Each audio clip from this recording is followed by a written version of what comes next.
જય સિયારામ, જય દ્વારિકાધીશ. મિત્રો, મારી યુટ્યુબ ચેનલમાં તમારું હાર્દિક સ્વાગત છે. આજે એફઆઈ બીકોમ છે મનમાં બિઝનેસ એકાઉન્ટિંગમાં ચેપ્ટર 4 સરેરાશ પાકની તારીખમાં એક કોમેન્ટ આવી છે કે સાહેબ અમને સ્વાધ્યાયનો દાખલા નંબર 8 આવડતો નથી, તો સ્વાધ્યાય દાખલા નંબર 8ની અંદર એની રકમ જોઈએ તો આ પ્રમાણે છે. આ પ્રમાણેની રકમ છે. સુજીતે સુનિલ ઉપર નીચે મુજબ લખ્યા તારીખ છે અને સુનિલે એનો સ્વીકાર કર્યો છે. 1/1/23 માસની 5400, 16/1/23 માસની 4000, 31/3/23 માસની 2000. તો આ ત્રણેય ઊંડી એકસાથે ચૂકવવી હોય તો કઈ સરેરાશ પાક્યા તારીખ આવે? તો મિત્રો, આ ત્રણ ઊંડી આપણે એકસાથે ચૂકવવી હોય તો લખ્યા તારીખ 1/1/23 છે. મુદત 3 1 માસ છે. 1 માસ ઉમેરતા જાઓ. 1/1/23 છૂટના 3 દિવસ ઉમેરી એટલે 1 ને 3 4 થાય. 1 માસ ઉમેરો એટલે 1 ને 1 2/23 આવે. 16 તારીખ છે એટલે છૂટના દિવસ 3 ઉમેર એટલે 19 થાય. 1 માસ ઉમેરો 1 માં એટલે 2/23 આવે.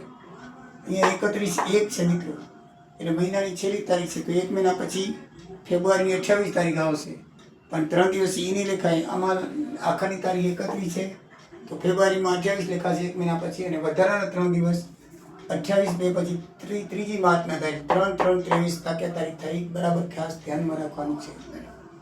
અહીંયા શૂન્ય તારીખ આપણે પહેલી તારીખ ધારશું 4/2 તો 4/2 થી 19 મહિના દિવસ થાય. 15 ને 4 19 એટલે 15 દિવસ. એકદમ ઈઝી છે.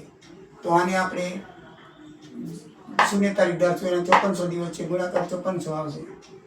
19 માં 15 દિવસ આવશે. 0 4/2 થી 19 તો 15 દિવસ 15 ચોખ્ખું 60 આવશે. બરાબર છે. પછી આપણે 4/2 થી 3 લખશું તો 4/2 બીજા મહિનાના 24 દિવસ થશે. 2800 મહિનો એટલે, અને બીજા મહિનાના 3 24 3 27 દિવસ થશે. 27 તો 54,000 થશે. આનું ટોટલ 11,400, આનું ટોટલ 1,14,000. તો આપણે સરેરાશ મુદત શોધવી હોય તો ગુણાકારનો સરવાળો ભાગ્યા રકમનો સરવાળો થાય. ગુણાકારનો સરવાળો 1,14,000 છે અને રકમનો સરવાળો 11,400 છે. 3 મહિના 2 મહિના ઉડી જાય 114 114 એટલે 10 દિવસ આવશે. તો એ જે મુદત દિવસ આવે એ આપણે જે સરેરાશ તારીખ કરી હોય એમાં ઉમેરી દેવાની.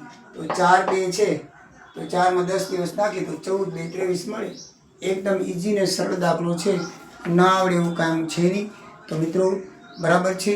હવે તમને સમજણ પડી ગઈ હશે. જય દ્વારિકાધીશ, જય સિયારામ.